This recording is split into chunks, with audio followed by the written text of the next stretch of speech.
Andy, my dude, have you heard of the magical website builder known as Squarespace? Ugh, not another Squarespace ad. I feel like every podcast is sponsored by them. Hey, don't knock it till you try it.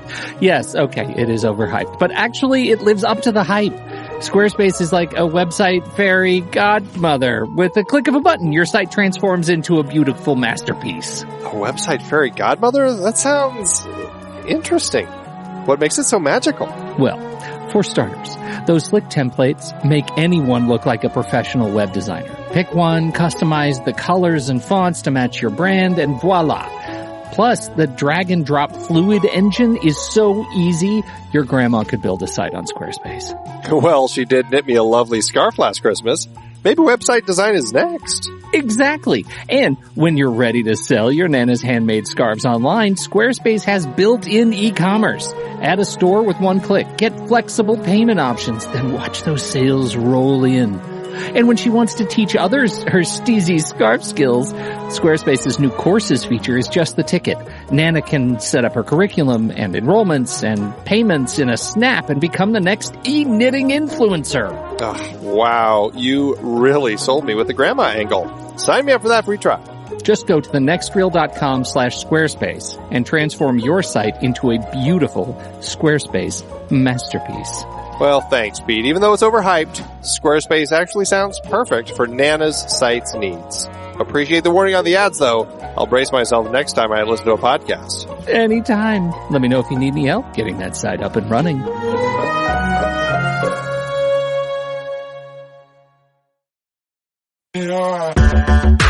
Andy, can you believe we've almost hit 700 episodes of The Next Reel?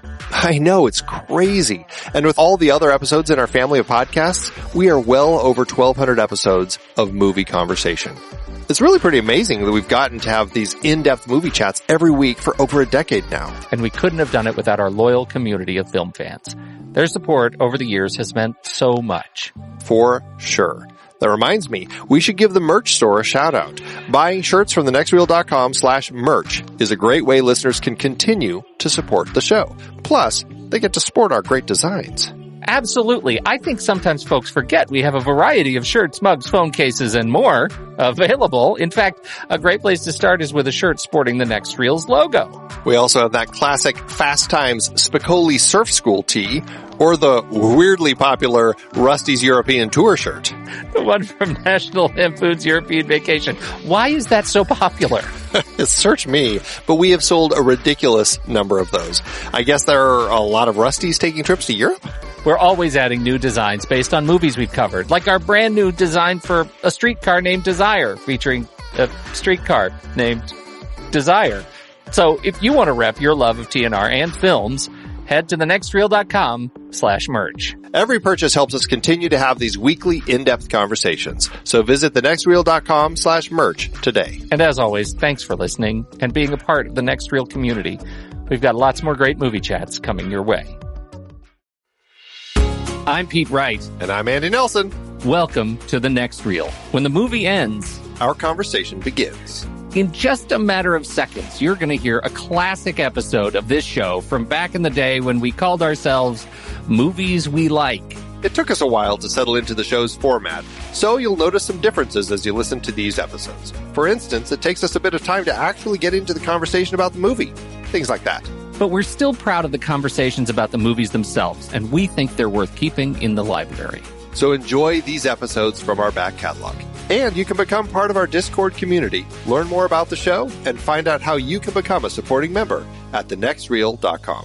So thank you, everybody, for downloading and listening to The Next Reel. We appreciate your time and attention, and we hope you enjoy the show.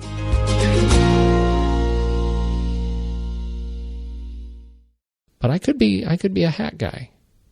You could be, huh? The guy at the store said, the hat that you're buying, we call that the gateway hat. And I said, what do you mean by that? He says, well, once you buy one, you'll be back. And his buddy's standing there and he looks up. Oh yeah, you'll be back. Wow. Now that's a salesman. Right? And of course it's Portland. So they were hipsters. And so they had, They were very classy in their hats, but that one of them had a ZZ Top beard, very cool beard.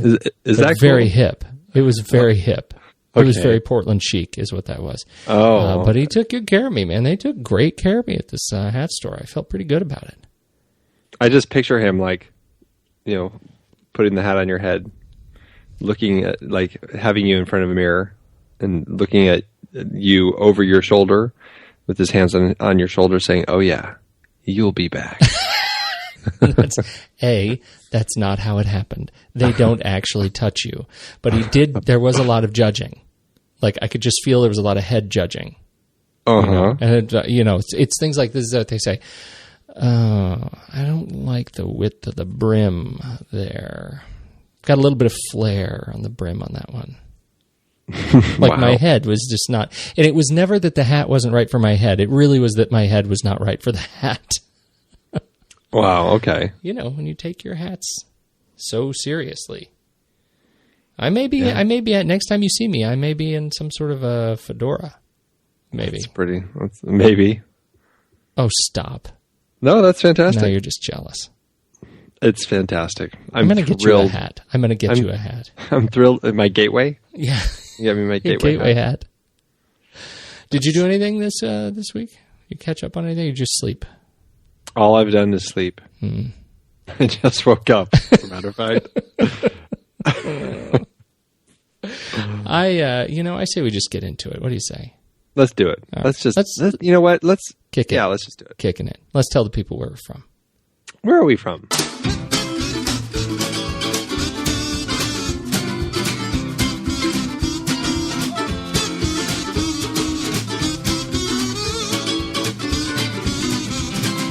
Hey, everybody, it's the Next Reel. Thank you so much for hanging out with us. We spoil movies. I'm Pete Wright. That over there is Andy Nelson. Hey. And soon to be hat-wearing Andy Nelson. And we're really, really excited to be hanging with you tonight. We are talking about an old favorite tonight. But before we dig into that, you should get to know us a little bit better. Head over to thenextreel.com.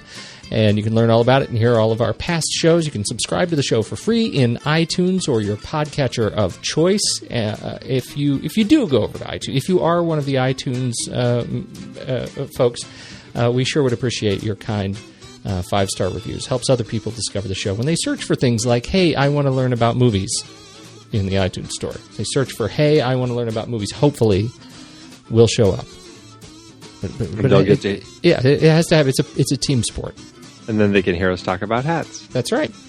So there, we're on Twitter, we're on Facebook, we're on Google Plus, and of course on the web. So you should hang out with us in any one of those noble places, and there you have it.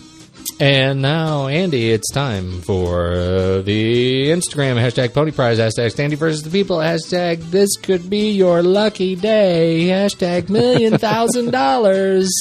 What? How do you do this week? Hopefully it's not $1 million prize.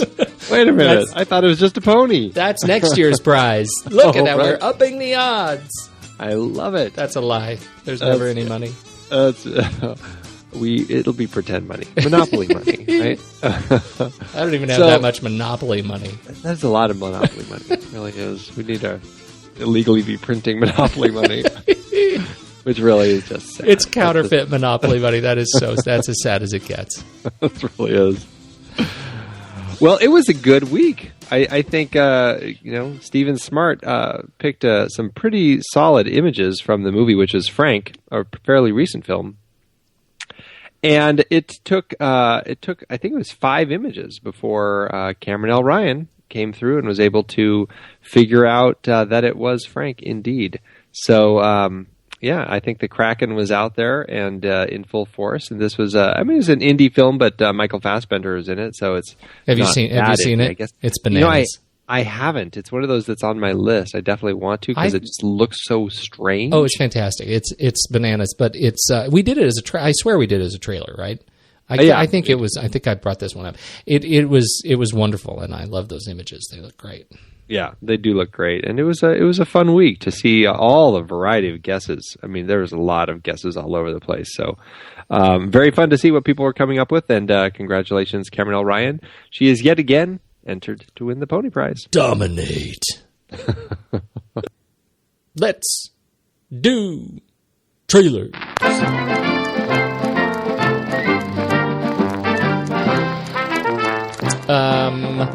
I will. Heads or I'm going to go first. Oh, okay. All right. You go first. I'm going to go first because my trailer is. It's almost like the gods above planned my trailer to be discussed with the film tonight. Oh yeah, I think so. Don't you? It just seems to be that way. Yeah. It's a perfect fit. We're talking about The Exorcist, and what better film to discuss than Kenneth Branagh's new film, Cinderella? It really is a perfect pairing for our movie tonight. It really is. It really is. I'll be honest. Tell me. Cinderella, the Disney animated classic. As much as I love Disney and I love Disney's animated films, Cinderella is one of my least favorites. Now, why is that? Why do you hate on the Cinderella? The story. The story of in the film I find very tedious. It's done in this like weird 50-50 split between the story of Cinderella and having to deal with her horrible stepmother and stepsisters, and wants to go meet the prince and all that sort of stuff. And it's got the typical the story that involves this prince that is like, who is this guy? I don't know. He falls in love with her, and she's got the perfect foot and all this stuff. I don't know. I don't like any of that. But then the thing that really bugs me about the story is the fact that you spend like half of it following the mice and their exploits of helping Cinderella, and you've got the annoying cat that her stepmother owns, a cat named Lucifer. That's always a bad idea to name your cat Lucifer. See that one coming. Yeah. And I don't know. I get so tired of that element of the story, and I feel like it's just Tom and Jerry antics for half of it. So this Kenneth Branagh version proves to be a very similar story to that version. It's got all of the same elements, including the cutesy little high-fiving mice. Yeah, the little high-fiving mice, and the mice get turned into the horse for the carriage and all that. So, yes, I have a lot of concerns about that, but I'm hoping that because it's kind of going to be done with modern storytelling style, it's got Kenneth Branagh at the helm. I'm hoping that that's a plus. And, it's got people in the cast that I like, including the lovely Cate Blanchett as the wicked stepmother, which that to me is a really solid casting. I think that she does such a great job of being so nice in films that I'm kind of excited to see her be a horrible, mean stepmother. I think that's kind of a fun twist. And Helena Bonham Carter, she is who she is, and sometimes she annoys me, and sometimes she's great. This might be one that I like her in, but then I'm kind of oddly most excited about Prince Charming, which is strange to me. But it's Richard Madden, aka Rob Stark, playing him, and it's just nice to see him back in there doing something like this. So I don't know what to expect. I know my daughter is excited to see it. I'm going to give this one a shot and hope that it does more for me than the animated version does. I hear your skepticism, and I don't even think my interest raises up to that. I saw the trailer. I was like, it just looks like another, interpretation of oh my goodness, isn't it fantastic when the hard luck girl gets pretty and gets the boy? Like, that's just not a story that I'm interested in. My daughter has never been interested in it, and I'm just very thankful in that. And let's not forget that the last Kenneth Branagh thing was Jack Ryan's Shadow Recruit. Like, I know. You know, there were some issues with that. I'm pretending that one didn't happen, but I'm he's done stuff I really enjoy, but I'm really like, come on. What would you give it? What would you give it? Yeah, 50-50? His Shakespeare stuff I like. Dead Again I liked. Thor. I liked Thor. Thor was good. But there's a lot of stuff he's done that I just don't like. Well, and even some of his Shakespeare stuff I did. I haven't seen all of it. I mean, he's done so many. Love Labor's Lost, and I did not like that one. Hamlet was good. Frankenstein. I actually liked Frankenstein. Don't be dissing on Frankenstein. I'm just saying. I'm not hot for this one. I'm saying my expectations are low with this one. All I'm saying is that I'm hoping that there's a glimmer of hope that this one will be other than what the other one is. Because, I mean, Drew Barrymore did Ever After, a Cinderella story, 10 years ago or so. Yeah. And my wife and I actually really enjoyed that one. It was a much more, I mean, quote unquote, realistic version of the Cinderella story. But I liked it a lot better than any of the other Cinderella stories I've seen. All right. That's fair. Yeah. That was cute. And maybe I'm just in a different place now. Especially with that horrible Barbie, I can be a computer engineer thing floating around. Have you seen that horrible piece of tripe? I saw your post. I never had time to look at it. Well, it's awful. Yeah. My other laptop's a boy. It's just like there's so many countless ways that is not an appropriate message for today. That's all I'm saying. Right. So anyway, good. Well, this is one of those things where I'm glad that you are there and your life exists to serve as a warning to others. So you can see this one first. We'll see how it goes come next March when it opens. Yes. Well, mine is, I don't know. I'm excited about mine. It just gives me a warm, fuzzy feeling, and it's about math. And those two things don't usually go together. Math and fun. Mine is X plus Y. Asa Butterfield and Rafe Spall star in this film about a socially awkward teenage math prodigy. Gains new confidence and friendships when he hits the British squad at the International Mathematics Olympiad. And I really love the trailer for this. I feel like Asa Butterfield looks like this is much more of a stretch role for him than Ender's Game, and I enjoyed his part was fun in Ender's Game, but this looks like a meteor role for him. He's a young actor that I'm excited to see grow, and this looks like one of those parts that feels like there are a lot of flaming hoops to jump through to deliver a good performance. I look forward to seeing him try. Yeah, I agree. It has all the right pieces in it, and I hope that he pulls it off. I mean, Ace has done a lot of great stuff, so far. I really enjoyed Hugo. I had forgotten about Hugo. That was a terrific performance from him. That was great. Yeah, and even though I wasn't crazy about the film, I thought he was good in The Boy in the Striped Pajamas. Mm-hmm. And then I will say the Nanny McPhee movies. We, as a family, the kids really enjoyed Nanny McPhee Returns. So we haven't seen any of those. Yeah, it's definitely my kids' age. Yeah. All right. Probably not yours. But I think Ace has got a great presence as a young person, and this one looks like I think you're right. I mean, it looks like he's kind of branching out a little bit, doing something new. So yeah, excited about this one. And I think it hits in March. Mm-hmm. March 2015. So it's we got a couple of months, but it looks like it's going to be a lot of fun. Maybe this and Cinderella will go head to head. Well, I look forward to that. That's right.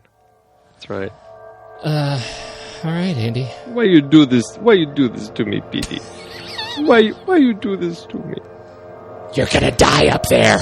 Somewhere between science and superstition, there is another world. The world of darkness.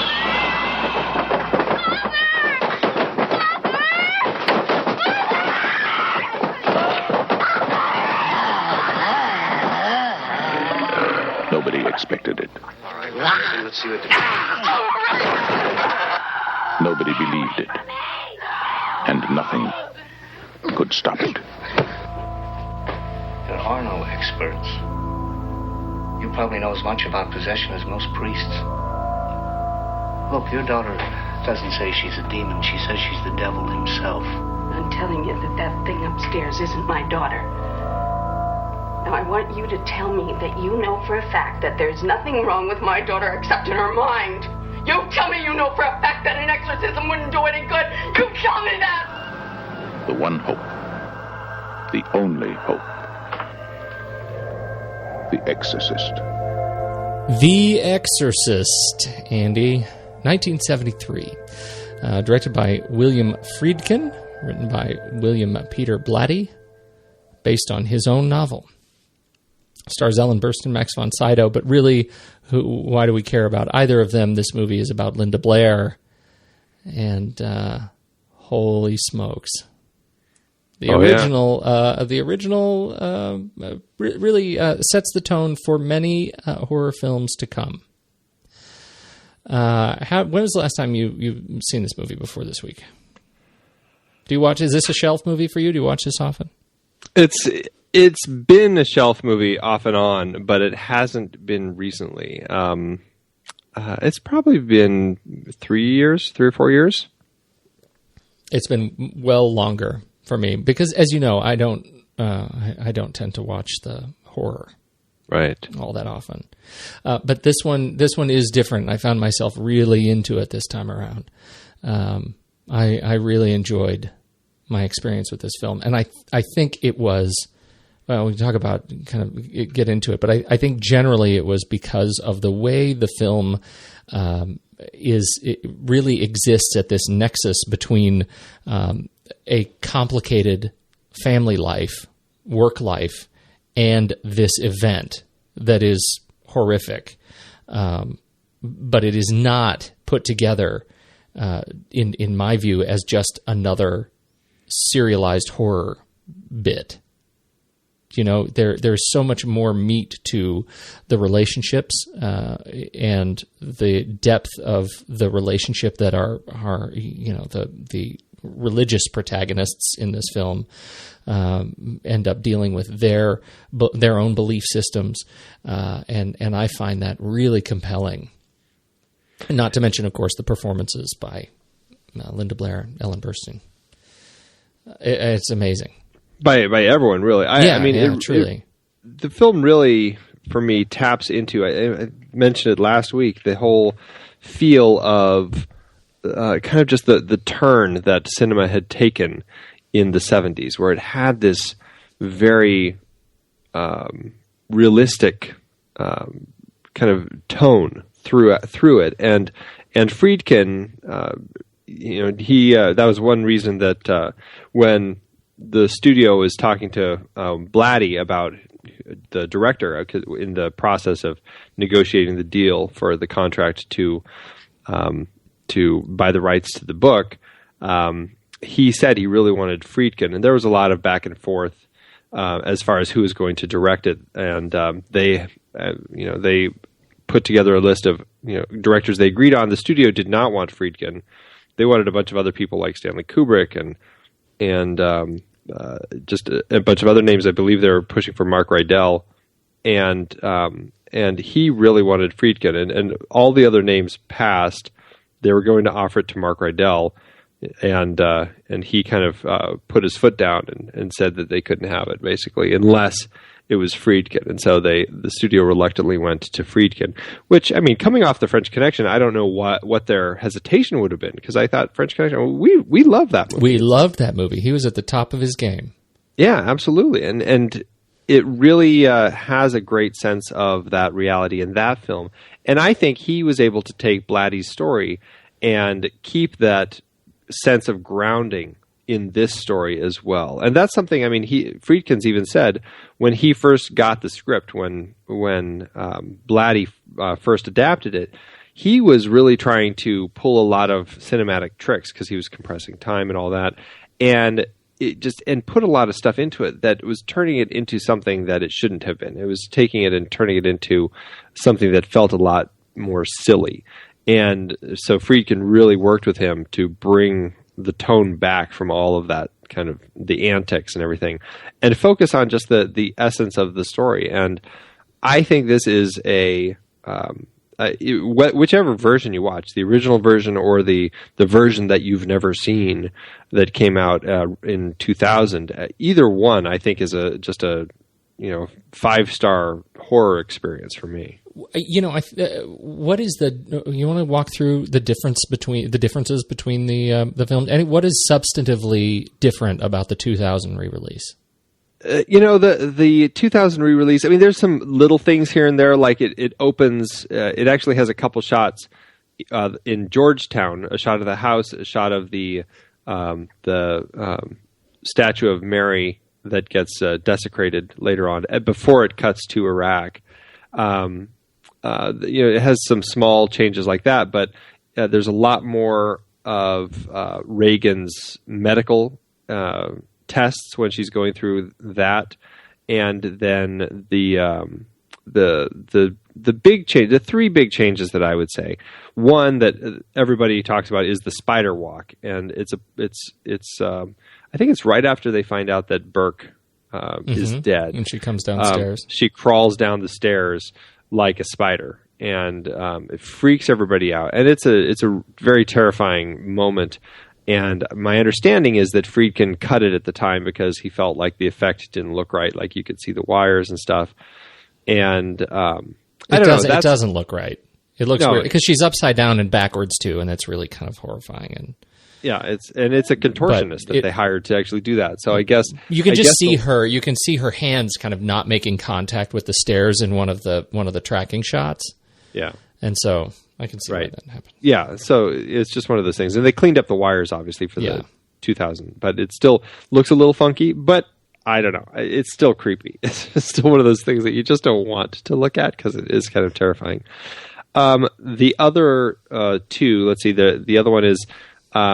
There's a moment between Karras and Marin when they're having a kind of a break in the exorcism where they're talking, and Karras asks him why the demon would be doing this, and Marin kind of explains his reason as to why he thinks the demon would be doing this. How it's just to take away the sense of humanity. I can't remember exactly what it is that Marin says, but it's kind of just to make us feel less hope for humanity, something like that. Right.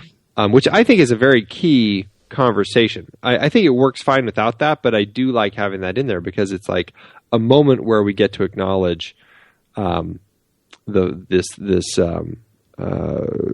kind of question that we all have about why is this happening in the first place.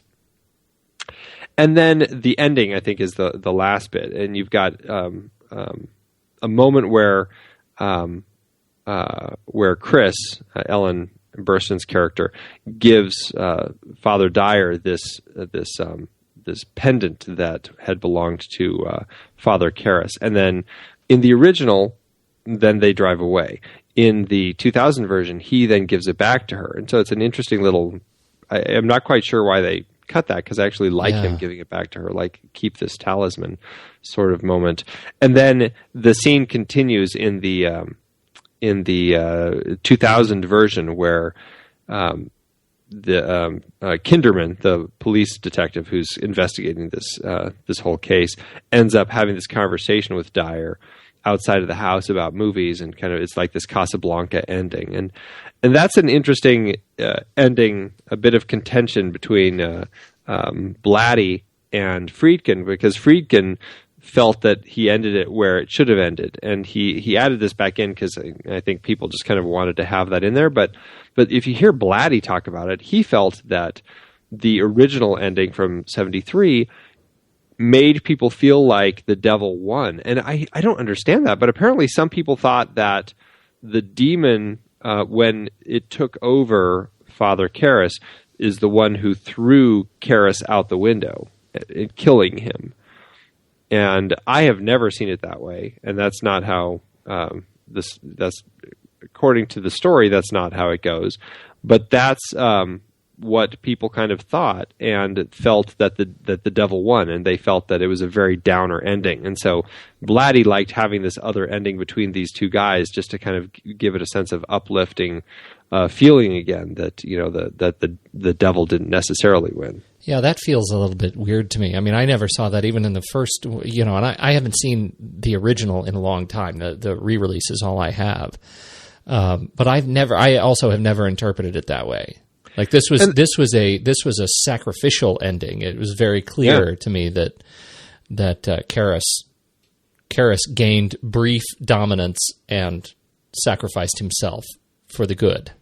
Exactly. And I guess, maybe it was something of the time, because this movie really struck people at the time. It was very intense as far as the reactions that it got out of people, because of the intense just fright that they had of this possession that felt so realistic, of everything, for the medical stuff. That test where they stick the needle up into her carotid artery and all that. There's just some horrifying stuff that caused people serious fright and people fainting and throwing up in the theaters and all that sort of stuff that you don't really hear about anymore.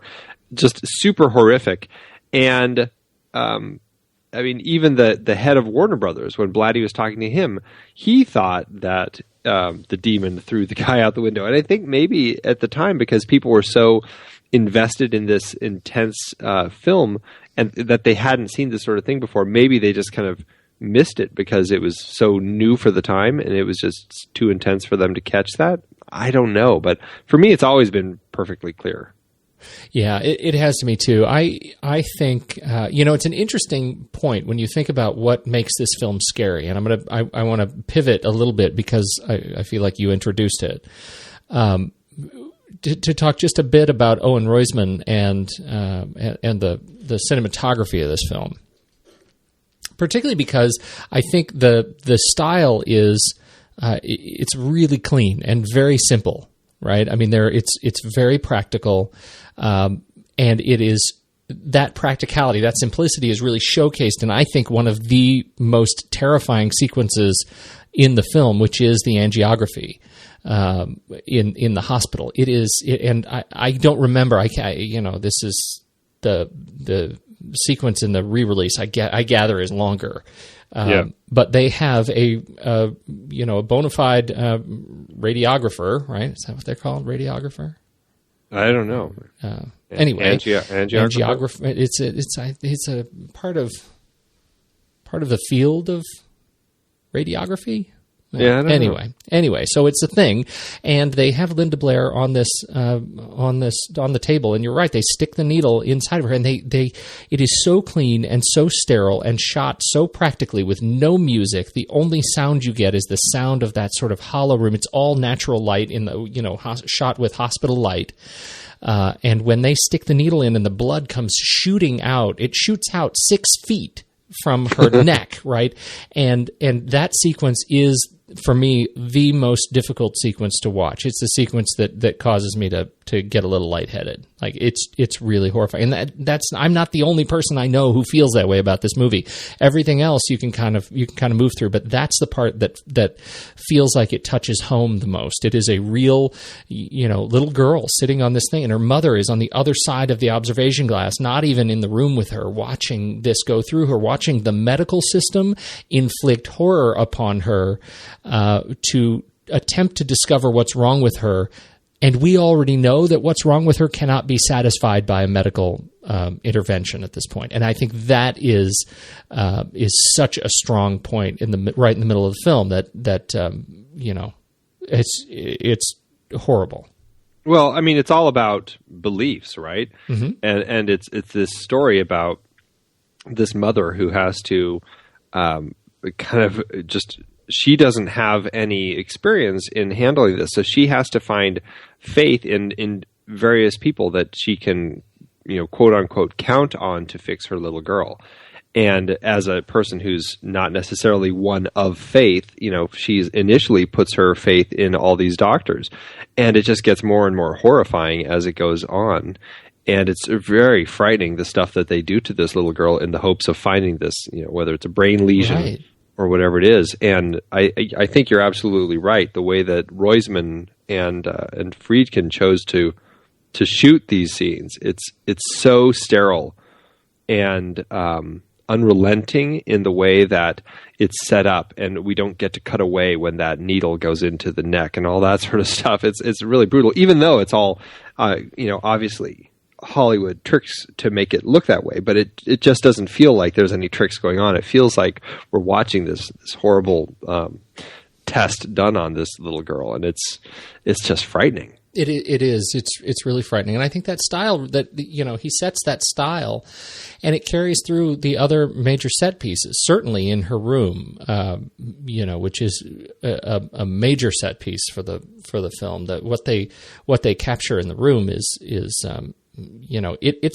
a base kind of little girl's room, and it's not even a terribly full room because it's not their, they're on location, right? They're shooting a film, and so that's not their home. It's like a temporary home, and it really feels kind of like that, like they're squatting in somebody else's residence.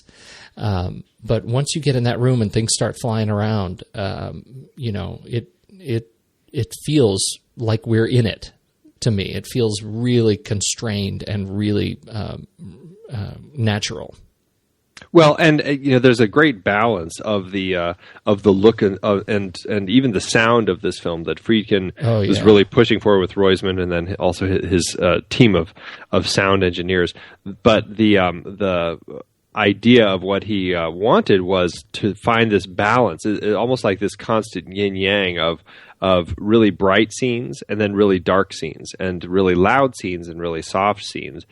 And he was always looking for that. And I think you'll see that because you'll have these really bright scenes, like all of the stuff in the medical lab and even some of the scenes during the exorcism.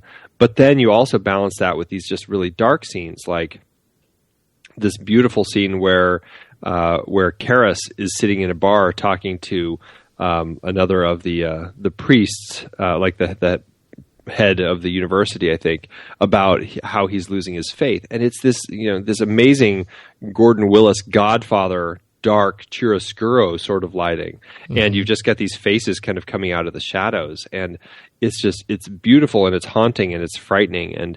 And there's a great balance in the film of the different lighting styles going on. But I find it really interesting how they, for the most part, seem to keep the horrific stuff to be the brighter stuff. That's the stuff it's like they're not letting it hide in the shadows. They're really kind of keeping it out, exposed. And by exposing it, I think that lends to the horror, because it forces us to join in this psychological battle of good and evil that they're facing. Absolutely. And, speaking of lighting, I think it would be remiss if we didn't just call attention to the fact that we've already talked quite favorably about Roisman's work in Network. And I couldn't help but French think... Connection. Well, and French Connection, obviously, which came right before this for him. But I couldn't help but think of the masterful use of light and the contrast of light, in Network as well, which I think is another example of really playing with the brights and the darks. And there you get the bright studio lights in Network, and the biggest rants happen under those studio lights, and then the darkness and the green light of the conference room. And so, he just clearly is a cinematographer that has a real flair for manipulating light and doing great things with natural light. Yeah. So. Yeah, absolutely. He does a great job working in this with Friedkin. Yeah. Makeup too, I think, is there's a sort of a parallel angle on makeup here, and particularly for Linda Blair, her makeup as she descends into the more possessed role is it. I remember it as much more garish than it is. You know, my memory of it is really horrible, but really it's very natural. Like you see under this little girl, or under this horrific devil kind of, scarred face, you see the little girl underneath there, and I think that's an extremely intentional, choice, right? To make her, between William Farley and Dick Smith in particular, to make her look like a little girl, a 12-year-old girl who is, and not put just a horrible mask on her that makes it look, like she's not who she is anymore. I think it allows you to kind of see the human inside, that she's just injured. She is fundamentally, sort of degraded, but she's still herself in there. And I think it further builds that emotional connection. And in contrast, the incredible, eerie transformation of Max von Sydow, from young Max von Sydow at this period in the early 70s to, Max von Sydow old. That was crazy. Yeah, I don't think I ever realized how much makeup they had applied to him, because he's just one of those actors who's always seemed just... He's always been old. He's always that old guy, yeah. But they aged him like 30 or 40 years to be in his 70s is what they wanted the character to be. I just can't really wrap your head around that. Like imagine what it's like to be Max von Sydow, right? I know. To be, what was the movie we liked so much with the Spanish, with the bug you want? Intacto. Okay, so imagine you're Intacto Max von Sydow, and you go back and you watch The Exorcist Max von Sydow. What are you saying? Yeah. You're saying, like, how did they know? Right. How did they know that this would be me? That was so good. Yeah, they do a great job. Dick Smith really just excelled at the makeup effects in this, and Max he really pulls it off playing this old priest. And he was born to be old. That guy was born to be old. Everything between then and old was just farce. Now, but he's it works really well, and like you were saying with the little girl with Linda Blair also. I mean, it always was done in kind of that realistic style. And if you look at some of the makeup tests that they had done, I mean, they had really done some tests of much more garish, over-the-top makeup. And again, going back to this whole idea of this realism with the story, Friedkin was really trying to find a way to make it much more realistic. And they tapped into this idea of, let's make it look like her wounds are all kind of self-inflicted. So it's like scratches on her face that, maybe some gangrene is starting to set in and stuff like that because nothing's getting treated. And so it as time progresses, she gets worse and worse. And she just is horrifying. And that balanced with Max's makeup. I mean, to me, it's just a stellar example of really solid makeup effects in cinema, where you've got great kind of the horror makeup effects, but you also get great age makeup, and I think it's an incredible balance between the two. It really is. The effects that you don't even know are effects. Yeah, it was really artfully done. Yeah, absolutely. So let's talk a little bit about Ellen Burstyn and her role as mom, Chris. Another solid mother role. That leads into the one we talked about last week. Alice Doesn't Live Here Anymore. Right. She's a famous actress. We don't get a whole lot of context about her career other than the fact that she's famous, and there are some nice little moments in here when the detective asks for her autograph, during the investigation of the death of the other priest. There are these wonderful little hints that she's really quite famous, but otherwise, my impression of her portrayal of Chris MacNeil is that she is the anchor of The Exorcist as a film about a mother-daughter story.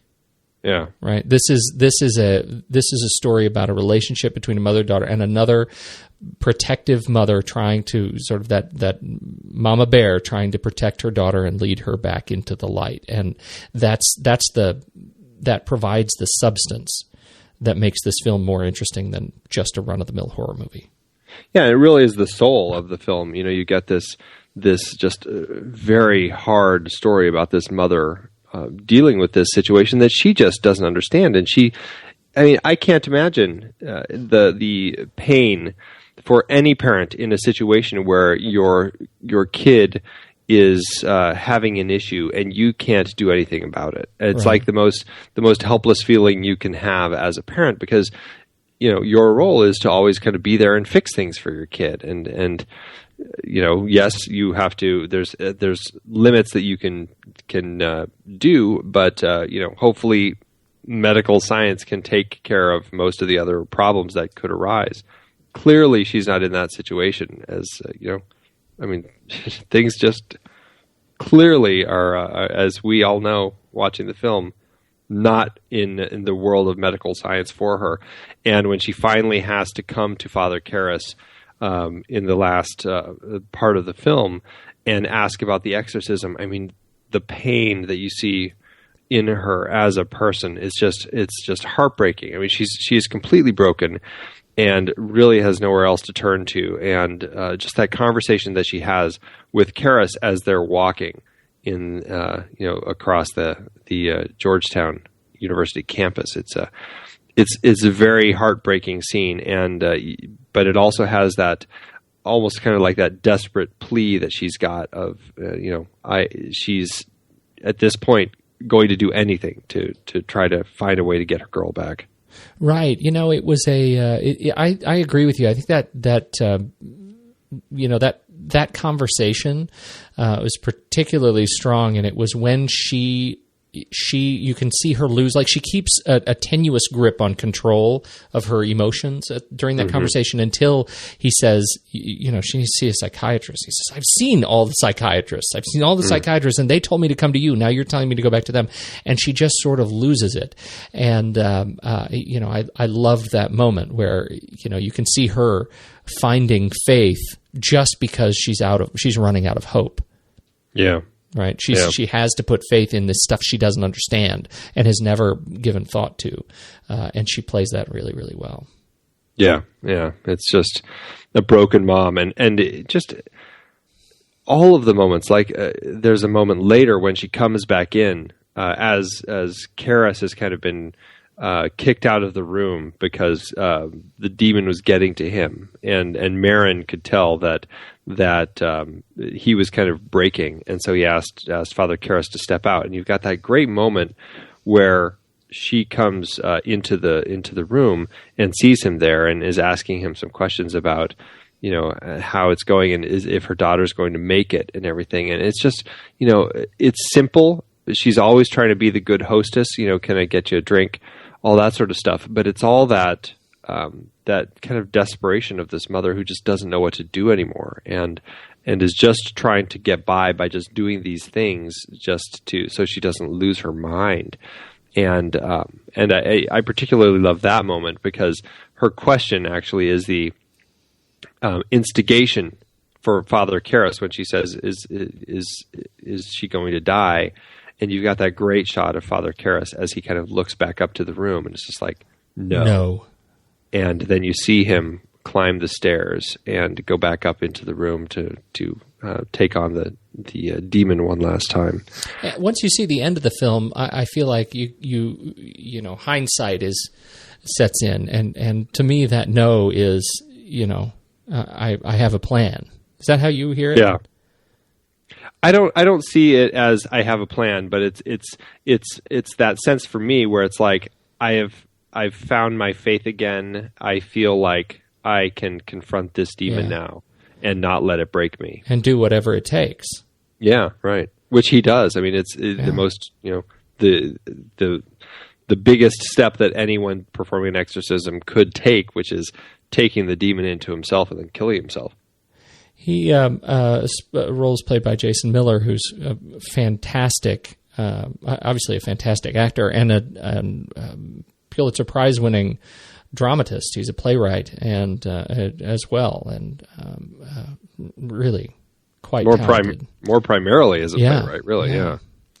It's just a fantastic and sort of subdued portrayal of this a priest who was originally a priest, who was sent through medical school by the cloth, and the way I read it, he found his sort of crisis of faith as a result of his ongoing kind of education, and then is sort of pushed at the death of his mother.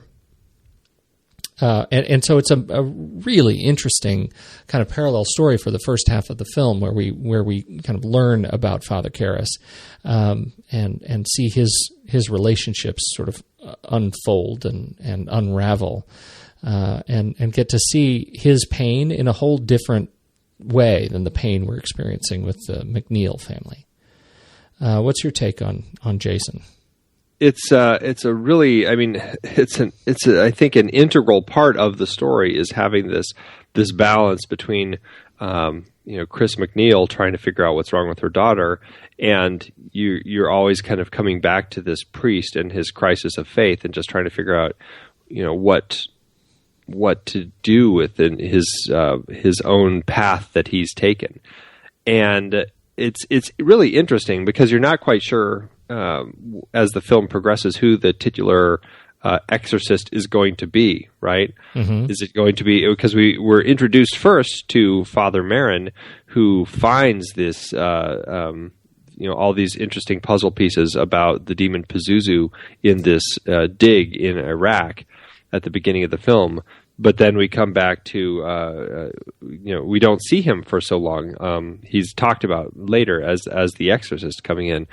And but Father Karras is the one that we end up spending more time with as far as the priests go. And his character is, for me, it's really that integral change character that we need to have in the story, that kind of reflects the arc, the character arc, that the growing that our character needs to do. And he's the one who changes, and through this crisis of faith that he's having, we, the audience, get to kind of go along for the ride with him as he's struggling with his beliefs, and he's struggling with the loss of his mother and everything going on in his life. And it's because of this situation with the demon that is in this girl, and Father Marin, who's an amazingly religious figure. I mean, as evil as Pazuzu is, Marin is good. He reflects the goodness in things. Right. And Karras is just struggling with all that, and the demon is constantly toying with him, and he does lose his faith, and he's kicked out of the room. And it's not until that conversation with Chris that he's able to find that again and go back up to the room, and that's when he really changes and grows as a character. And I think that is what makes that last moment so strong, because when he finds Father Marin has had a heart attack in the room, he is able to step up and take on the demon. Finally, now he's grown, and we as the audience get to experience that growth with him as he finally confronts the demon, takes him head on, and is able to extract him from the girl, and then sacrifice himself. Yeah, it really is a wonderful sort of case study of the hero's journey. Right? Yeah, particularly absolutely. In that last sequence, his mentor is killed, and he steps up through sort of the resurrection, and he is able to sacrifice himself with, the elixir, so to speak, and of the exorcism. He plays it just wonderfully. I forgot to mention the Pulitzer Prize that he won was for a play called The Championship Season, and the original Broadway cast featured Richard Dysart. That's right. Which if you haven't heard our Richard Dysart interview, you should check it out on the website. We'll put a link in there. It's really good too. Yes, absolutely. Yeah. So Linda Blair. Yeah. Right. Wow. Bananas. I can't believe that this is a 12-year-old girl doing all of this stuff. This is Friedkin. I would kid her into doing things on screen that had never been asked of a child. Mm-hmm. He's kind of a strange guy. He's a terrifying director. I mean, there are stories on set about to get he refrigerated the room and made it incredibly cold. I mean, down to negative 30 or 40 degrees that they would be working in, and all the crew would be bundled up in all their winter parkas and everything, and then our poor actors are in there, just acting with their robes on, and it was just incredibly hard on the actors, and they could only film for so long before all the lights would warm up the room too much, and and they wouldn't see the breath anymore, so they'd have to stop and refrigerate the room again. They would do that. Ellen Burstyn was on this rig for a stunt, and when they yanked her, it pulled so hard that she flew backward and landed on her coccyx and broke it. At least in one report. And the shot that you see in the film when she lands and screams is the shot where she did that. And she was reportedly very upset with Friedkin that he used that shot. Likewise, Linda Blair is in this rig that when her body is smacking up and down in the bed, she's in this rig that is pulling her up and down and all this. And the harnesses were slipping. They weren't tied on tight enough. And so it was actually digging into her skin as it was yanking her backward and forward. And she's screaming please stop, please make it stop. And that was actually her screaming because she was in so much pain. And he was trying to get Jason Miller to do something to kind of be more shaken, and he had a secret gun hidden on set that he shot next to the actor to jolt him, to shock him into the performance that he wanted. I mean, he's a crazy director, and everybody acknowledges it, and he pushes people, and then coming after this, you get Sorcerer, where he almost kills the actors driving across this bridge. So, I mean, he's a director who really would push his actors beyond the point where a director probably should for something as I guess you could say benign as a movie. It's not something that should lead to torment and pain and death and injury and all this sort of stuff. I mean, it's pretty horrifying. But he goes full Shia. He is, yeah. He has crossed the Shia threshold. Crossed the Shia threshold. He really has. But Linda, I mean, the thing that blows me away with her is people would come up to her, like the crew, and saying, "How do you feel about saying all these things that you're saying and doing these things you're doing?" And she's like, "Oh, I'm not doing them. Reagan is doing it. Reagan is saying that." And as an actress who was just clearly doing some horrific things, but as very young, she was really connected to this idea of, I'm an actress, and I'm not doing any of this. This is all part of the character, and that's what really blows me away. Is that she was in this mental space where she was able to say and do these things, and it didn't affect her. Because I tell you, I mean, I would be horrified to ever. I always think about this watching child performances. Like, what kind of parent lets their kid do this? Yeah, because I'd be horrified if my daughter was performing in a role like this. She there's a pretty good interview with her on the extra features in the iTunes download where she talks about the way she frames it is that. It was purely mechanical. Like, she didn't understand some of the sexual stuff. She didn't understand, she'd heard a lot of the language, but she didn't really, understand kind of what those things were. She was just told to do them by Friedkin, and she did them. And that's the way she sort of compartmentalizes it now. And it's sort of the way I have to too, because it's a phenomenally entertaining movie. As soon as I take off that hat and think about this as she was, I think, 13 at the time, it becomes no longer appropriate. Yeah, it's just bananas what they got her to do. What they asked her to do. And so it takes back to this quote of Friedkin, I would kid her, that they had a really strong relationship on scene, and that he would kid her or tease her into doing these things. And to hear him talk in particular about the crucifix sequence, asking her to do with the crucifix what she did not know what was going on with the crucifix, was one of those things. And hearing him tell that story, well, I just said, okay, now you're going to have to put it there. It just sounded so creepy. It was not right. Yeah, it's definitely disturbing. Yeah, it really is. But again, she does it all so well. That's the problem. That's the thing that freaks me out. It's like I'm glad that she didn't understand what she's doing, but man, she sure seems like she knows what's going on, and it creeps me out. But she won a Golden Globe for Best Supporting Actress. She was nominated for an Oscar for this. Yeah. Clearly she had some good understanding of this and was able to tap into something horrific. But it's funny because you hear, like we talked about Stand By Me not that long ago, and how Rob Reiner had a hard time finding the right sort of person to play Teddy because none of the kids had that darkness in them. And here we come watching Linda Blair play this character that ends up having a lot of this darkness in her. But man, you listen to her talk and you hear about her childhood and all that. It's like she had like the perfect life. Where was that darkness? What was she pulling it from? I have no idea, but she sure tapped into it. Yeah. It's so funny too. Like looking at just sort of where her career went, wow. Looking at this performance, you would think that, and this was an interesting bit of controversy. I'm interested in your take on this.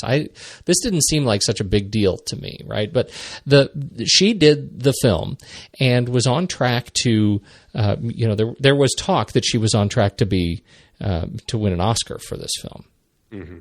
And it was uncredited in the credits in the initial release. There was an uncredited performance of the Demon by the famous radio personality Mercedes McCambridge. They had ended up overdubbing the Demon sequences with Mercedes' voice. Mm-hmm. And when that came out, it is said her chances for that Oscar went away. Is that how you understand it? Am I missing something? It's always such a game trying to figure out what people were thinking and why they were thinking it and everything. And there certainly is a possibility that that's the reason. I don't know. I always think they seem to shy away from kids anyway. I mean, every now and then you'll get the random kid that they give an award to, but often the award is getting a nomination. Yeah, right. And so I don't know. I have a hard time, saying if that's the reason or not. I didn't find anything that really said it one way or another, and that's one of those rumor sorts of things anyway. It's like, how do you end up proving that? But it's if it's out there, it certainly is something to look at as far as something that could have happened. So from this film, she's got a number of credits, but they never quite took off.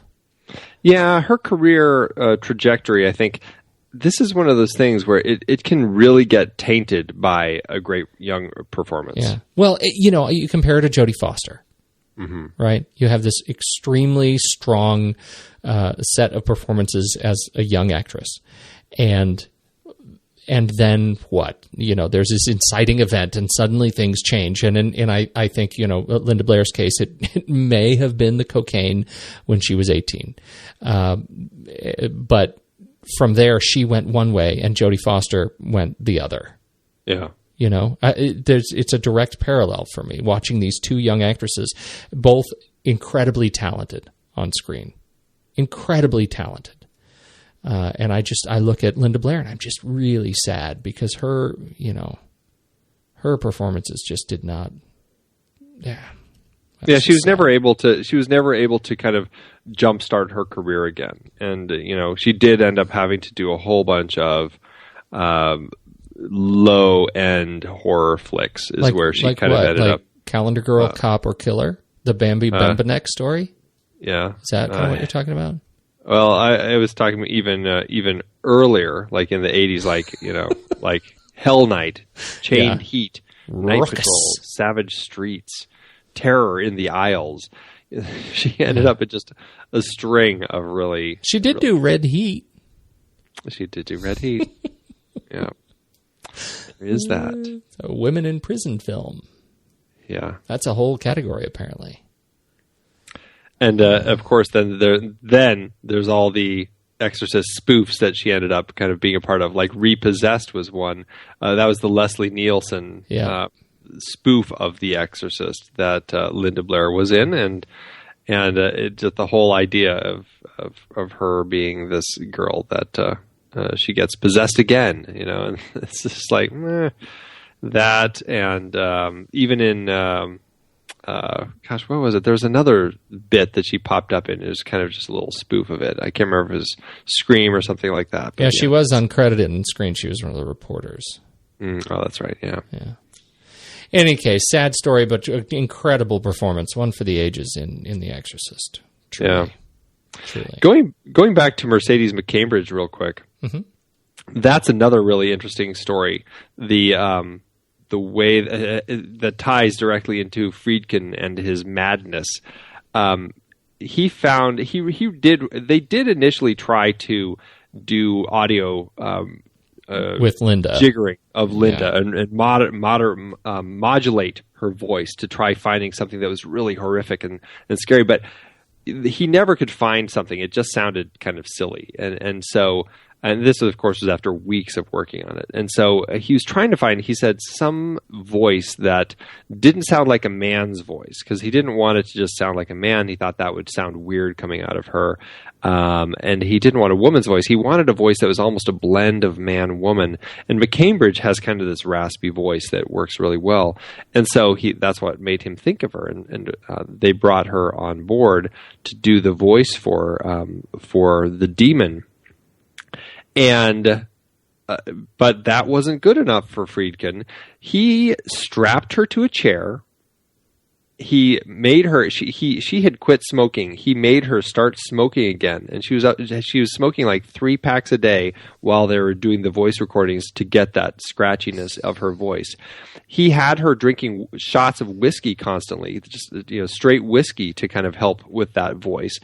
And, it just like, and it's just like, this is what he put her through in order to get the performance that he wanted. I'm like, man, do you really need to go to that length to do it? But, I guess it worked, but at the same time, it's, strapped to a chair. Oh, and he was making her swallow raw eggs. It's just like all this horrible stuff. Oh man, it's like you're going to have this chain-smoking drunk actress strapped to a chair reading these lines. I don't know, man, but he got the performance he wanted. The performance. That's unfortunately the end justified the means. Yeah, I guess so. Scary to say, but very scary. Anybody else jump out at you that you want to talk about? I absolutely think we should talk Lee J. Cobb, who I think is great as Kinderman. Yeah, you're right. We haven't talked about him on the show before, but he certainly is a man who's been in a lot of stuff. I mean, he's a very busy man. I don't think we've talked about him before. I don't think so. We've fantasized about talking about him because we've talked about doing 12 Angry Men. Yeah, right, exactly. And he's in the Flint series. I'd love to talk about right. 2 Flint movies one day because I just love those ones. He is an actor who is just so great in everything. I mean, On the Waterfront, another amazing performance from him. And if you look at On the Waterfront, it's such a different performance than what he gives here for Kinderman. He's so gentle and just kind of this almost like this kind little Papa Bear detective who just is so kind and they kind of say it's almost like this precursor to Columbo and Blatty actually thinks that they stole the Columbo some of the Columbo tics from this performance. And, he said he's never had proof of it or anything like that, but you can certainly see it. He's kind of he plays to be forgetful and everything. And he's just kind of the way that he acts about everything. I love Lee J. Cobb in this. I think his role as Kinderman as this police officer he's really kind of trapped in this case of trying to solve this death of Burke, the director. And it's clearly a case where he's way in over his head. And I think at the end, it's an interesting kind of moment there where it's just like it's like he doesn't know where to go with this case because it's so over his head as far as dealing with demons and exorcisms and all of this. And I like the way he plays it as this guy who's just trying to figure out something that's not something he'll be able to figure out through legal or through the law, Yeah, structurally, I love the way they play this part because it makes the law non-threatening, right? He plays it sort of great. It's innocuous, right? It's a part that there are these mechanics that are going on elsewhere, and he is investigating this serious death, right? It's a serious case, but he is, he's not an obstacle, because the obstacle of the possession and getting the church to buy in and doing the exorcism is obstacle enough. And I think that is, I think that works really, really well. It allows us to just like the guy and not be cynical of kind of the role of the law in film, which is so often, as an obstacle to some other larger story. Yeah. He's solid. He really is very gentle. His sequence with Burstyn, I mentioned that the autograph scene, but that whole conversation, I couldn't help but thinking, I wonder how he's playing this, because when I watch him in it, I get the feeling that he's really genuinely processing with her. Like he's saying things like, the only way I can figure it is that this was done by a large man, obviously not your daughter, but your daughter was in there alone. How could she possibly have done that? That's the Columbo tick. Yeah. But with Columbo, he's processing something on a different level. And with Lee J. Cobb's portrayal here, I don't feel like I don't get that cynical vibe. Maybe I'm alone. Well, no, I agree. I don't either. And that scene, I think, is also another of my many favorites in this film, because you have this man, who's, it's like he is trying to figure this out, and he it's almost like he latches onto the idea that Reagan was the only one here. She's the only one who could potentially have done this. But I'm not going to talk about that because, one, it seems unrealistic, but two, I'm here with the mother and I don't want to freak her out about all this. But then Chris is in this conversation at the same time, and you can clearly see on her face that she's processing the same thing. Reagan is the only one here. She's the only one who could have done it. Oh my God, my daughter killed Burke. Right. And all of that is this amazing subtext going on in the scene that none of it gets said, and it's beautifully portrayed and beautifully shot. That's another wonderful Owen Roisman moment where you've got this beautiful these subtle pushes in, these dollies into each character as they're each talking, going up to kind of this discovery and kind of this moment of figuring things out, only to start retracting and pulling back as they kind of change direction and say, well, it can't be that and all that, and the camera kind of pulls back, and it's this beautiful way to kind of build that tension, and you can just kind of feel it getting tense and then feel it relaxing a little bit, and it's a very strong way to tell that scene. Yeah, I agree. It is lovely. Who else? Something that I've never known is that William Peter Blatty, who wrote this, I never knew he was a comedy guy, and this was kind of like the strange little sidestep for him, because he was struggling trying to find work, because the comedy world that he had been working in was kind of drying up. People weren't tapping into that sort of comedy in the early 70s, and And so it was just one of those things, late 60s, early 70s, I guess. And he turned to this, and he was fascinated by this thing, and he kind of got really set on telling this story. And so it was a big turn for him. So I had no idea that he was this guy that was behind like A Shot in the Dark, and some of these other Shot in the Dark, John Goldfarb, Please Come Home, Promise for Anything, What Did You Do in the War, Daddy, and Gunn, the Peter Gunn movie and stuff. It's that Blake Edwards did. So right.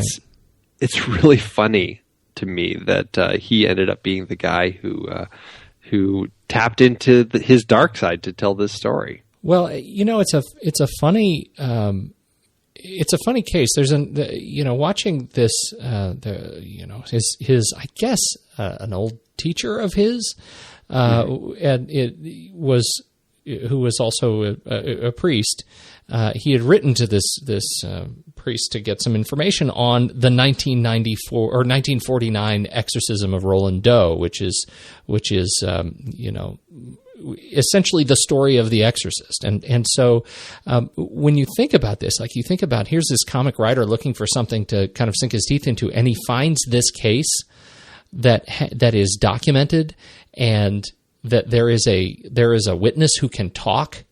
That becomes the story of a lifetime. I mean, it's almost as much of a fictional account of something of dubious belief. It's almost more of a journalistic endeavor for him to meticulously research the stories of the story of this true exorcism of a 12-year-old girl, and her mother's fight. Yeah. I think it makes the movie more interesting knowing that. To me, it makes it less of a knockoff horror film and more of a tale. Well, and that's something else that really I think works so well for this film is this sense of an honest portrayal, kind of this religious portrayal of looking at this world of exorcism, and I mean, they even say, it never happens anymore. And when she first asked Father Karras about it, he's like, well, you're going to have to jump into a time machine and go back to the 1600s. They just don't do them anymore. And they look at all of this in this such a realistic way about this idea of exorcisms being, it's not really something that society sees as normal, and they treat it in the film as this. It's this very rare thing that happens because this situation is so rare and frightening, and the fact that he did investigate in this exorcism from the 40s and really kind of pulled a lot of the realities from that case to put into this. And even like you mentioned, his teacher, this priest that taught him, who I believe is actually one of the priests who ended up in the film. He told him, "I'm not going to help you unless you really tell it like it is and just be really honest and truthful about it." And I think that comes across incredibly well. And that is just this other element that just keeps this strength in the film that I don't think will ever make it dated, because it has this this very honest look at this darkness in the world and how the holy side of things can come to kind of help it. It makes it such an interesting twist too, that it is the religious establishment that is circumspect. And you bring up that sequence again in the park. It just doesn't happen anymore, Miss McNeil. Since when? Since we learned about mental illness, about paranoia, dual personality, all the things they taught me at Harvard. That it was the religious establishment that was circumspect, and it was the medical establishment that said, you should probably go talk to a priest. It makes for an even more interesting twist in the story. Yeah, well, and I love how they're all like, yeah, you should talk to it because, try an exorcism. Yeah. It's not that it works because of the reasons they think it does. Exactly. It's mental, it's psychological game, and it's just brilliant. I think all of those elements are really brilliant to make this into something that feels incredibly real. Because they're all anchored in reality and not the supernatural, even though fundamentally we're dealing with the supernatural. It's brilliant. It's brilliant. Yeah. Okay. Anybody else? Any other highlight? We talked about cinematography. We should talk about sound and music. Yeah, definitely. I think the sound design in this is. I mentioned how Friedkin wanted to go from loud to soft and loud to soft, and you got these amazing moments of quiet that are punctuated all of a sudden by an incredible, like you've got the screaming coming from upstairs, or you've got dogs fighting, or whatever it is. And one of my favorites is you've got this really fascinating dream sequence when Father Karras is having this dream, and these amazing images of his mother and this pendant falling, and the little flashes of the devil and all that sort of stuff. And it's silent. There's really nothing other than kind of his breathing while he's sleeping. And then the loud punctuation to that is when the pendant hits the ground, you get Reagan just screaming at the top of her lungs because of something that's happening. And the way that they play the sound throughout this is just really it's solid. Absolutely agree. And again, when you go to the quiet sequences, like again, the hospital is just so natural and very, very clear that it adds to just that grounding of the entire film. It's really solid. The music is iconic. Yeah, although mostly because not because of the composer, but really it's just because of Tubular Bells, I think. Exactly. Which I think has taken on really only the role of Exorcist in history. Yeah, right, exactly. Yeah. It's a strange track. Have you ever listened to Tubular Bells outside of the movie? I have not. It, Mike Oldfield, who wrote it, it's one of those weird tracks that he wrote right around the time, and it's a I don't even know what I'd call it. It's definitely kind of a contemporary classical sort of stuff, but it like he has talking going on through it. It's really long. It's like an incredibly long track, like 20 some minutes or something like that. 25. There's 2 tracks on the record. I'm looking at it now. Where does the part that we hear come in? Is that like the beginning? Yeah, that's like the main part, okay. Kind of the opening part of it. Let's see what it says here. Oldfield plays all the instruments himself, including such oddities as the farfisa organ, the lowrey organ, and the flageolet. The flageolet. I know. The familiar, eerie opening, made famous by its use in The Exorcist, starts the album off slowly as each instrument acoustically wriggles its way into the current noise that is heard until there's a grand unison of eccentric sounds that wildly excites the ears. And then the tempos kind of change throughout. You get mandolins and Spanish guitars that join, and all these bells that come in. And then in the middle of the album, guest Vivian Stanchel announces each instrument seconds before it is heard. It's like it's kind of a weird way to do your music, and it's just he kind of blends all these instruments together to create this really unforgettable piece of music. But the piece that we hear is definitely not the full 25-minute piece. This was contemporary at the time. I believe it came out in 1973. Exactly. Yep. Fascinating. Yeah, and it's funny because he had actually Friedkin had Lalo Schifrin on board to do the score, and he came in and listened to the music and thought it was so awful. He fired Schifrin on the spot, and Schifrin is there with his mother and his wife and his daughter. And he fired him and just hated the music so much and kicked him out. And he took the I don't know if it was on a tape or whatever, and he walked out of the room and he chucked it across the parking lot because he hated this music so much. Wow. Friedkin is a madman, I tell you. He's crazy. But so anyway, Schifrin didn't end up doing it, and he was trying to find. Friedkin was trying to find something, and somehow he heard this piece, or somebody recommended, you should listen to this. And he heard it and was like, oh, that is exactly what I've been looking for. And so he used that, and he used just some other random things like Krzysztof Penderecki, I believe, is somebody that we talked about with The Shining. And so he uses a little bit of that and just a lot of random music that kind of, it works really well. And then he did have a little bit of music composed for the film, but... Yeah, it is sparse. The music is sparse, and I think again, when you hit that final sequence of the exorcism itself, no music for most of that sequence. It is really, really Spartan. Yeah. Jack Nietzsche did the few little bits that you hear, and it's just there's not a lot of it there. And he did. We talked about him briefly, I think, maybe back in the Bullet episode. He did a little bit of music there, but he's very not somebody we've talked about much. Have you been to the Exorcist stairs?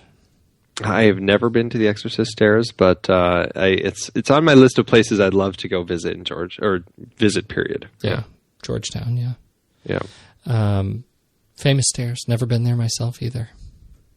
No, there's 97 stairs. It used to be called the Hitchcock Steps until The Exorcist came out. And then all of a sudden people started calling them the Exorcist Stairs. The stuntman who rolls down as Father Karras, he did it twice. They actually, the effects guy put rubber, like a half-inch rubber, all the way down the whole flight of stairs. And then the guy, he did this stunt twice where he literally threw himself down 2 times from top to bottom. And I guess Jason Miller asked him, he's like, how are you doing this? How can you handle it? And the guy said, totally zen. I just go zen, and I let my body just completely relax, and I just don't feel anything. I just take it in and be completely limp. Not something I could ever do. No, special breed. Yeah, exactly. Any other highlights you want to cover on this before we talk about money?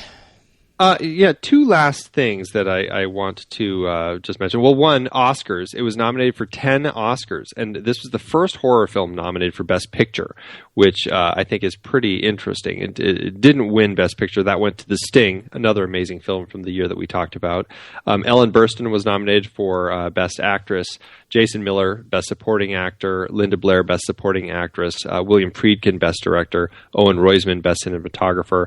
Best Art Direction Set Decoration by Bill Malley and Jerry Wunderlich. Film Editing by Jordan Leadonopoulos, Bud Smith, Evan Lotman, and Norman Gay. Those were all nominated. It ended up winning for Best Adapted Screenplay by William Peter Blatty and Best Sound by Robert Knudsen and Christopher Newman. This film did really well for itself. Golden Globes, it won Best Picture, actually, in the Golden Globes. Mm-hmm. Best Drama, and then BAFTA Awards. It got nominated for a bunch. It's just one of those films that really tapped into kind of the a great film. I mean, it scared them, but it also people could tell that there was something great about it. But that leads me to the next thing that I want to say, and that's just the nature of a film like this coming out and what it does to people and society. I mean, Billy Graham. I mean, this was a hugely successful film, very, very successful film. But Billy Graham watched this film, and he said, he went out and said on one of his when he was preaching, he said there is a power of evil in this film, and he was trying to get people to not watch it. Rona Barrett went on and talked about how like all this stuff, like how it had damaged Linda Blair and just all this sort of stuff, even though Linda Blair wasn't psychologically damaged from the film or anything like that. But it was just one of those films that really just kind of created this kind of strange interpretation, I guess you could almost say, in society about how this movie was evil and how it was affecting people. And there's just kind of this weirdness.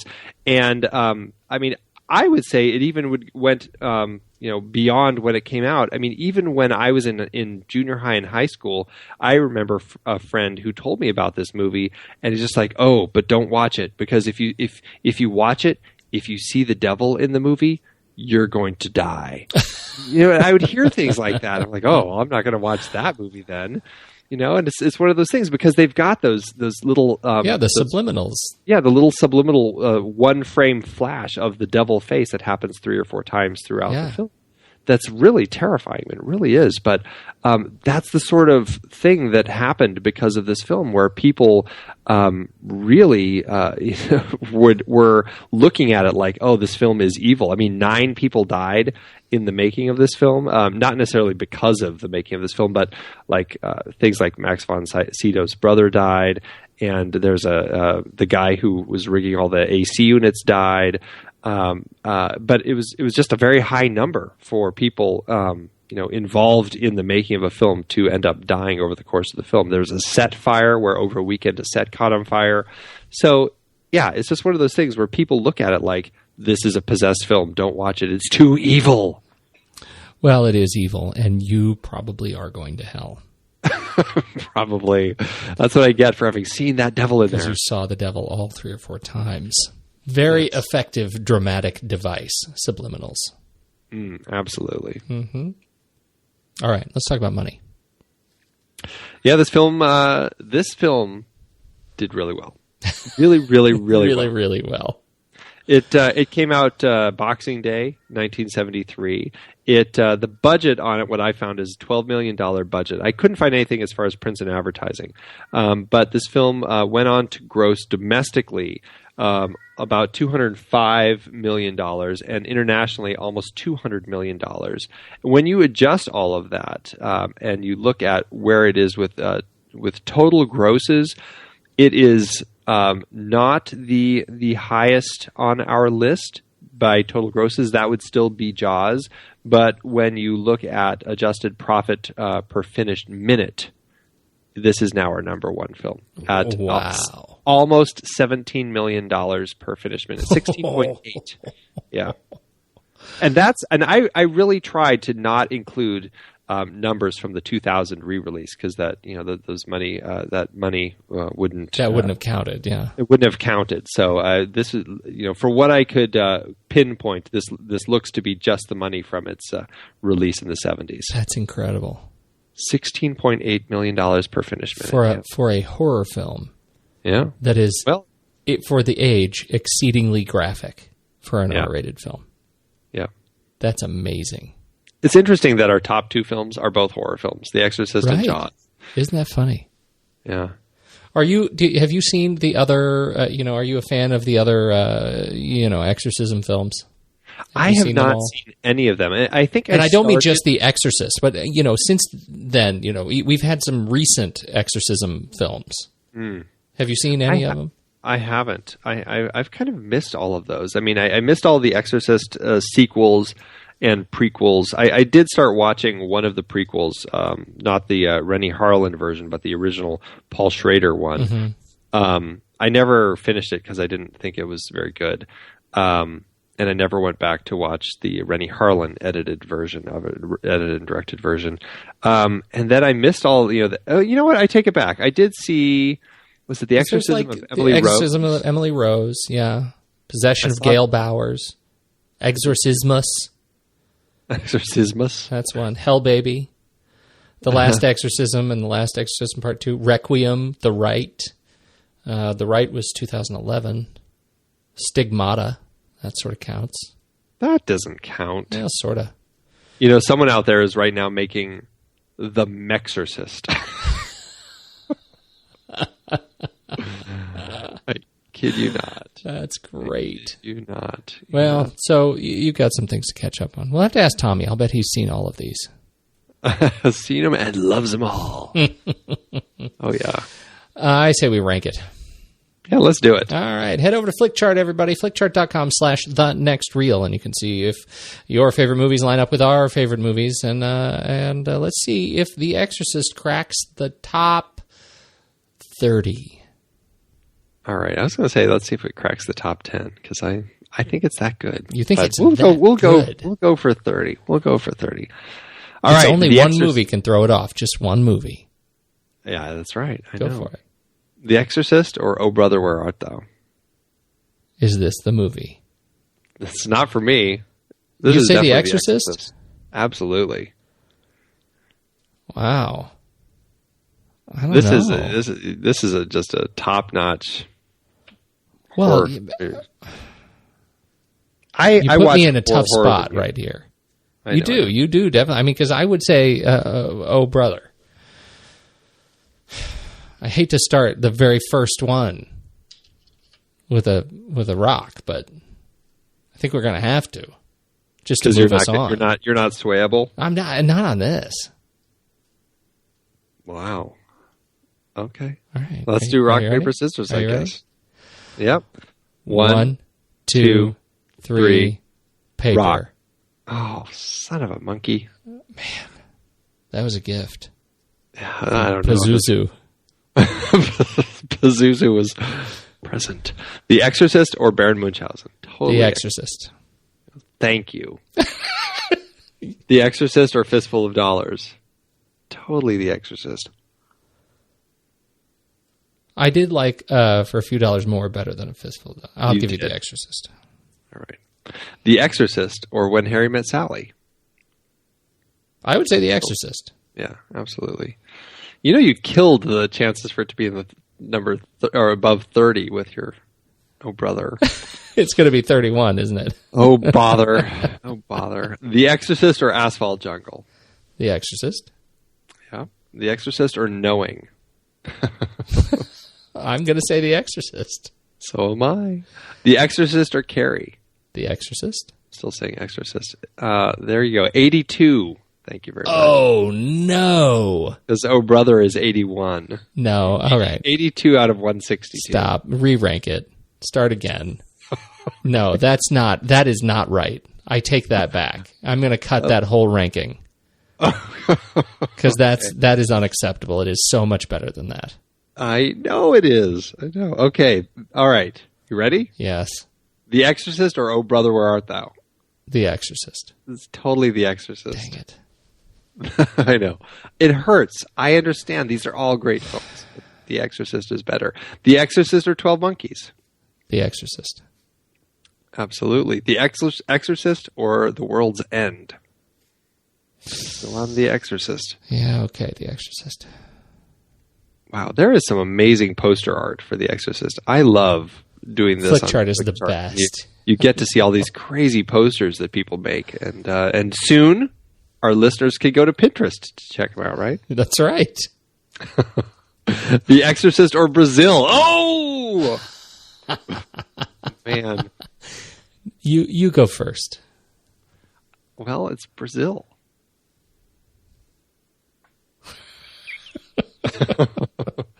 I'm so tempted, only on principle, to make you do rock paper scissors, but I'm going to give you I'm going to give you Brazil on this one. All right. That's funny. The Exorcist or Aliens? Oh, Aliens. Aliens. Oh, that's a hard one. That really is a hard one. Urgh, I'll go with Aliens though. The Exorcist or The Fisher King? I would do The Fisher King. I think I would too.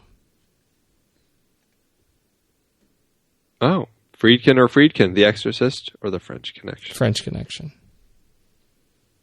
And here I would do The Exorcist. We might have to rock, paper, scissors. How much would you Friedkin The Exorcist? I would totally. You would totally Friedkin The Exorcist? I don't want to cross the Shia threshold or anything, but I would pick my toes in Poughkeepsie on this one. Are you ready? Yes. 1, 2, 3. Scissors. Damn. All right, French Connection. I got your number tonight, Junior. You do, man.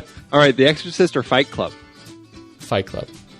Yeah, I'll give you a Fight Club on that one. All right, well, hey, number 20. Oh. Out of 162. That feels good. That does feel good. That feels just right.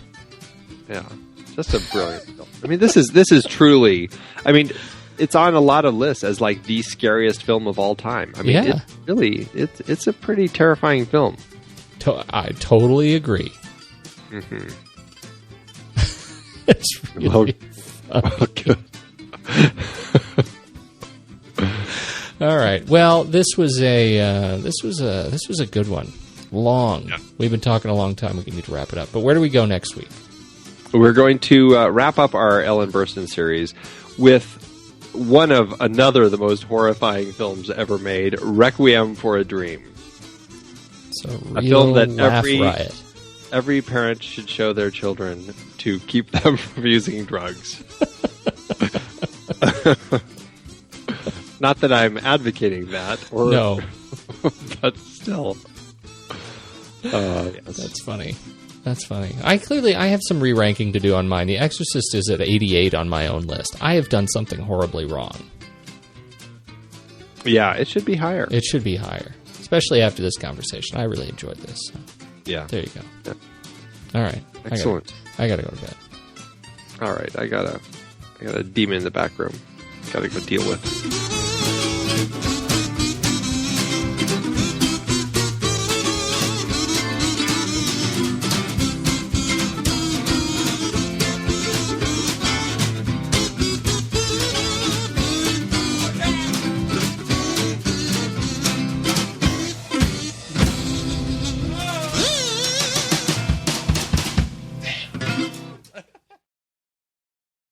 Two stars. I've watched that and got scared. I will not buy that ever again. Chill into my spine.